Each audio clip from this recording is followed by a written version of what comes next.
If you've ever lain in the dark and whispered, "Would anyone even care if I disappeared from this world?" then you'll understand me. My name is Clara Winslow, and this is not a story about death.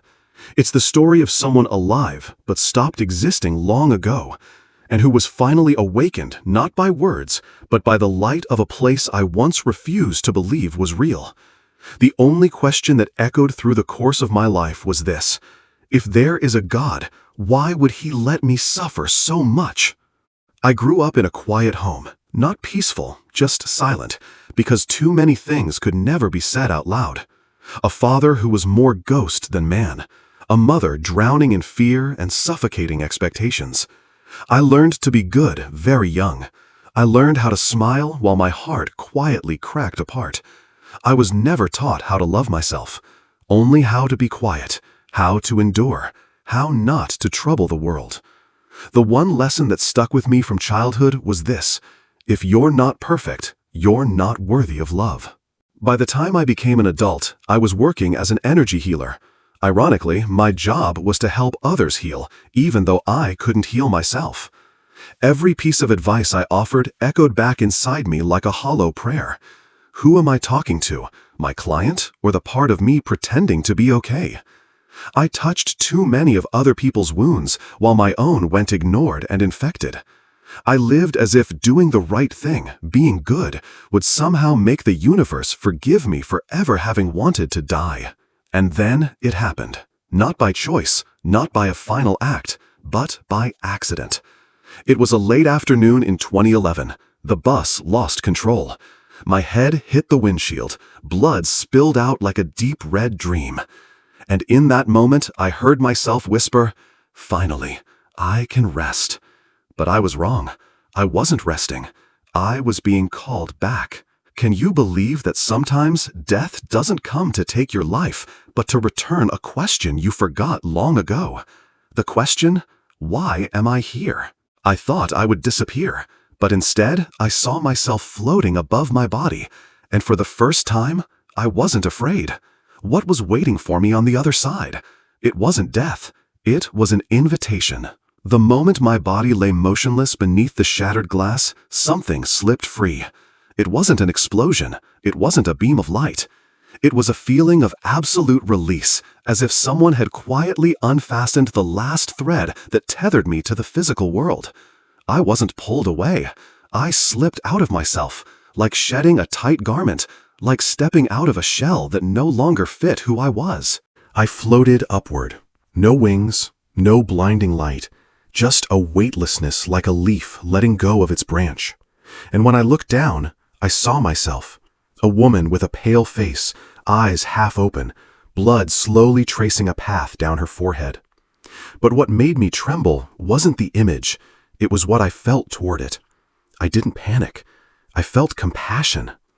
I had never loved myself the way I did in that moment. I wept not with tears, but with a kind of invisible breaking open. All those years I told myself, "You're not enough. You don't deserve love. You're just a disappointment." Those voices dissolved like ash in the wind. I saw a woman who had spent her life trying so hard and never once feeling fully loved. And I whispered, not with sound, but with a pure, quiet knowing, "Clara, you've carried this for too long." I floated through a space with no ceiling, no floor, no gravity, only feeling. The space wasn't black like night. It was a black that had a soul. A silence that wasn't frightening. It was gentle, like a soft blanket wrapping around me. I didn't know where I was, but I knew something with absolute clarity. I had never known peace like this before. There was no heartbeat, no thoughts of time, body, past, or future. Everything dissolved. And in that dissolving, a sound rose, not as words, but as a deep vibration from within. You are not lost. You are being brought home. Then I began to see light, not the cinematic flash we've been taught to expect, but a gentle wave of light, glimmering like golden dust suspended in space. And as it came closer, I didn't feel small. I felt remembered. The light didn't just approach me. It began to speak, not with a voice, but with memory. And I realized I was about to meet a soul I had once called God. But this time, I wasn't coming to beg. I was coming to remember who I truly was. I don't know how to describe that moment without making it feel smaller than it truly was. The light didn't shine from a single point. It was as if every atom in the entire space was singing the same melody. There was no face, nobody, but I knew it was a living presence. Not alive in the way we understand life, but a purity of being, an original essence, and I knew, without question, that it was love. We didn't speak with words. There were no mouths, no sound. Every question I thought of was already answered before the thought even finished forming. And for the first time in my life, I didn't feel like I needed to be forgiven. I simply felt understood. There was no judgment, no right or wrong, only truth, raw and gentle, and it made me weep, not out of shame, but out of relief. My life passed before me, not as a slideshow, not as a movie on a screen, but as a living stream of awareness. And it wasn't just about seeing what I had done, it was about feeling it. I felt the pain of those I had hurt. I felt the ache of loneliness and the parts of myself I had ignored. I felt the tiny moments of kindness I had offered, a hug, a soft glance, a quiet word to a stranger, and they glowed. The moments I had once considered insignificant were now brighter than anything else I had ever done. And then the light shared something with me, something so clear, so undeniable, it became part of me. You did not come to earth to be perfect. You came to love, to remember, and to return to yourself. I didn't hear those words. I became them. The sensation was like every part of me opening like a flower that had stayed closed for decades, finally blooming because it had found the sun. And when I asked, with nothing but a thought, "Am I worthy?" the light pulsed gently, like it was smiling, and I understood. We never lose our worth, no matter how far we wander, no matter how many times we self-destruct. I wasn't judged, I was embraced, with a kind of embrace that had no arms, no borders, and yet was more real than anything I had ever felt. And I knew every wound I had carried wasn't meant to destroy me, it was meant to bring me home. As the light continued to surround me, I began to realize I was not being judged, I was being illuminated from within. Every hidden thought, every emotional scar I had tried to forget, every time I said, "I'm fine," my heart was silently crying for help. It all rose to the surface, not to shame me, but to help me understand myself from a deeper, more compassionate view. I saw it clearly. Most of the pain I had carried throughout my life hadn't come from what others did to me, but from what I believed I deserved. For years, I had locked my soul inside a box built from guilt, from pressure, from the false belief that suffering was the price I had to pay to be loved. And then the light whispered not in words, but as a knowing that sank into every part of me. "Clara, you do not need to suffer to prove your worth. You did not come here to be loved. You came to remember that you are love itself." I saw the people from my life appear before me like puzzle pieces. Some had hurt me, some I had hurt, and yet, to my surprise, I felt no resentment, no shame, only connection. Each person seemed to be playing a role in a grand story, one that we had all written together before we ever arrived on Earth. I realized that even those who had broken my heart were helping fulfill a sacred soul promise. I began to understand what purpose truly meant. It wasn't something grand.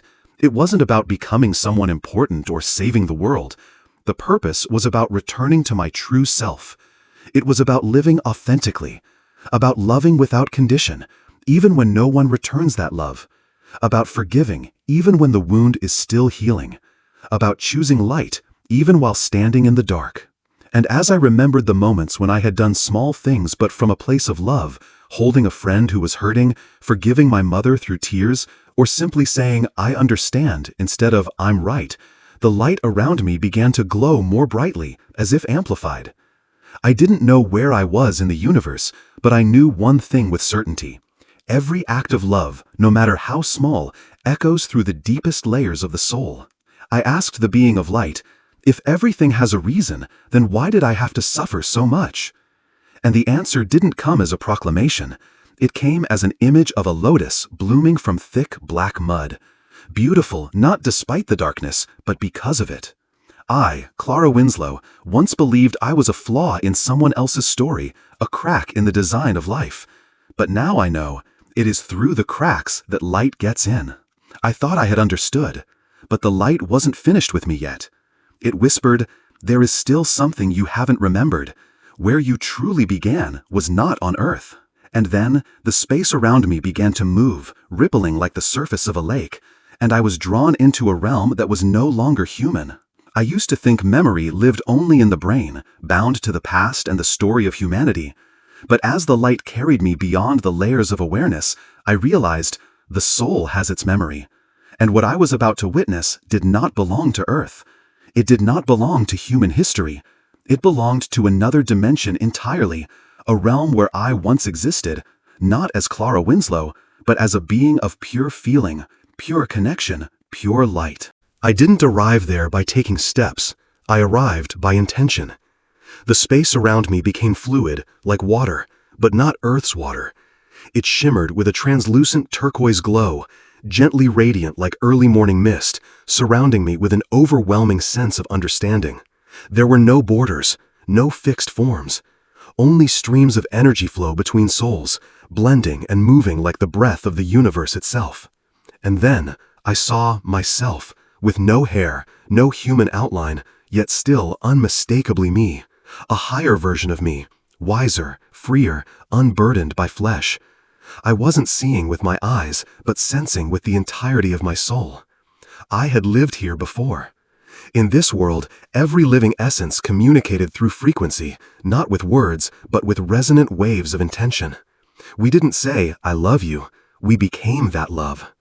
There were no jobs, no achievements, no fear of being left behind.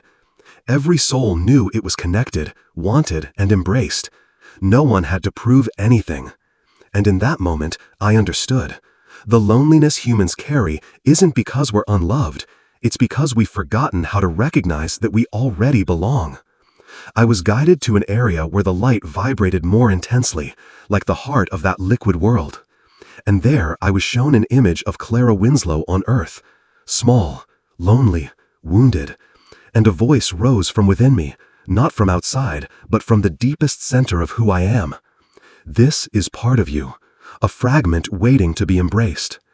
I saw it with absolute clarity. I had willingly left that world of light to become Clara. I wasn't forced. I wasn't cast out. I chose a limitation. I chose forgetfulness. I chose struggle so I could learn how to love myself even when I no longer remembered who I truly was. And then I was gently reminded of my soul's mission, to carry the light within, even while living amid darkness, not to convert others, not to heal the whole world, but simply to become a point of light for someone lost by being fully, truthfully, and unapologetically myself. That space I was brought into didn't resemble any planet humanity has ever discovered. It didn't exist in the physical sense because time there wasn't linear. Past, present, and future existed like overlapping waves, flowing in and out of each other. I didn't see them, I became them, vibrating through the full spectrum of my soul's experiences. Every emotion I had ever felt on Earth, every heartbreak, every hope, rose around me like spirals of light. And the most astonishing part was that none of it was judged. It was honored. I sensed other beings around me, not people in the human sense, but radiant entities of light sharing in my experience. They didn't speak, they didn't teach, they simply listened, with a kind of sacred stillness so profound it moved me to tears. And in that moment, I saw something that I still carry with me. Earth, the place I once thought I had been sent down to, was in truth a high-level soul school. Not because it's easy, but because it's incredibly hard. Here, we are given the heaviest assignments: to love while wounded, to believe again after being broken, to live authentically, even when it might cost us acceptance. I was then shown glimpses of other souls who had walked with me through many lifetimes. One had been my mother in this life. Another, a lover who betrayed me. One was a stranger I helped once and never saw again. And I understood that every meeting has meaning. Nothing is random. Even those who hurt me were helping me remember the very lessons I once vowed to learn. No one owed me anything. They were all simply playing the roles we had agreed upon long before we were ever born. The most powerful memory was the memory of who I was before I became Clara. I saw myself as a stream of endless light, flowing across hundreds of lifetimes, through dozens of dimensions. I had been a man. I had been a woman. I had lived in worlds where there were no words, only color and vibration. I had been a healer, a warrior, a wanderer, and now I was a soul learning how to remember. I was reminded of a sacred truth that every soul knows before choosing to incarnate. Once you enter Earth, you will forget, and you will have to remember not with the mind, but with the heart. We, the volunteers, didn't come to prove anything. We came to learn how to love in the dark. And if we succeed, the light within us will shine brighter than any light that could ever come from outside. At last, the being of light, the one I had once called God, spoke to me in a frequency so tender, so full of both sorrow and love, that it brought a stillness to everything. Clara, you have never been separate from me. You only needed to forget so that you could learn this truth again through your journey. And in that moment, I felt something I had never felt before. The pain of Clara's life was no longer a burden. It became an honor. Because only through that fragile, limited human body could I learn the one lesson that cannot be taught with words. Love does not come from conditions. Love is what we are. Then came the choice, one no one else could make for me. Remain in this place of endless light, or return to the body, with all its limits and shadows. And I knew if I chose to return, I would forget everything. I would doubt it again. I would hurt. I would cry alone. But this time, I would let my heart remember, even if my mind forgot. I thought that once I had seen the whole truth, the decision would be easy. That after knowing I was an eternal soul, after understanding the purpose of incarnation, after tasting unconditional love itself, returning to a body filled with pain and a life full of challenges would feel like nothing more than closing my eyes and stepping forward. But it wasn't. The truth is, I hesitated. Not because I feared the pain, but because I knew if I went back, I would forget again. I would have to start over. There would be days when I'd once again feel like I was nothing. I would no longer remember the clarity I held in this perfect moment. I thought maybe I should stay. Stay in this place where there was no judgment, where everything moved in harmony, where light was the language, and I belonged without ever needing to earn love. But then I saw her, my mother. Her eyes that had long since run dry of tears still looked at me with quiet love. I saw my best friend, the one who held my hand when I was ready to let go. I saw people I hadn't even met yet, but who would need me. Not as a healer, just as a human being. One is willing to live authentically, to love while still healing, to believe while still walking in the dark. And in that moment, I was no longer afraid of forgetting, because I knew my heart would still remember, even if my mind lost its way. I would know through intuition, through dreams, through those deep, inexplicable waves of emotion that bring us to tears without knowing why. And then the light asked me, "Are you willing to accept pain again so you can learn to love once more?" And I answered, not with words, but with the fullness of my being, yes. I began to feel myself descending, but it wasn't like falling from a height. It was like a drop of water returning to a familiar ocean. There was no panic, only a beautiful, aching sorrow. The kind of sorrow you feel when you're about to re-enter a noisy world, while your heart is still humming the music of the unseen. I saw the light dimming. I saw the form of Clara Winslow lying on the ground, cold, bloodied, and lifeless. I felt the heartbeat return, irregular and faint, but clear. Life was not over yet. I re-entered my body the way one might return home after a long journey, as if someone gently touched my heart and whispered, "Remember you once knew." There was no thunder, no sky breaking open, just a single breath, soft and deep, reopening the doorway between two worlds. I opened my eyes, and I cried, not from pain, but because I had come back, not as the old Clara, but as someone reborn, still human, but carrying the faded imprint of something eternal. They say that after death you'll see the light, but for me, it was different. After returning from death, I began to find the light in the smallest moments of life, and the very first thing I wanted to do was live again, but this time with awareness. Since that return, I have never again been the Clara Winslow I once was, the woman who begged to disappear, who lived like a shadow, who believed she was an invisible burden on the world. I'm still a healer. I still live in the same old worn-down apartment, but something inside me has changed forever. I now know who I am, even if the memory sometimes fades. I don't need anyone out there to recognize me, because deep within, I've seen my soul shine so brightly that nothing in this world could ever extinguish it. I began to listen more, to hear the unspoken cries hidden between words, to hear the inner child inside each person I met, but most of all, to hear the whisper of my soul every time I wanted to hide. I learned to forgive unconditionally, not just others, but also myself. The version of me that got lost, that broke, that person once wanted to give up. I no longer see pain as failure. I see it as a sign that something is being born. And I've stopped asking, why am I here, like it's about a career, a cause, or a title. Now I understand. I came here to love myself, to love humanity, to love life, and to love even the cracks along the way. I came here to remember that being is a sacred purpose in itself. I don't have to become anything beyond the most honest version of who I already am. And you, the one reading or hearing these words, have you ever asked yourself, why am I here? Maybe the answer doesn't lie in books. Maybe it doesn't come from sermons. Maybe it's hiding inside the pain you've endured in silence, in the nights you didn't give up even when your heart was breaking. You are not here by accident. You chose to come, and you are strong enough to forget so you can remember again through your own experience. If you've ever felt like you don't belong, maybe it's because you came from somewhere else and you didn't come here to fit in. You came to wake up. And if you're still here today, even with a heart that feels shattered, it means your mission isn't over. You don't need a near-death experience to remember who you are. Sometimes, all it takes is a moment of stillness and the courage to ask your heart, if I was once made of light, am I living like it now?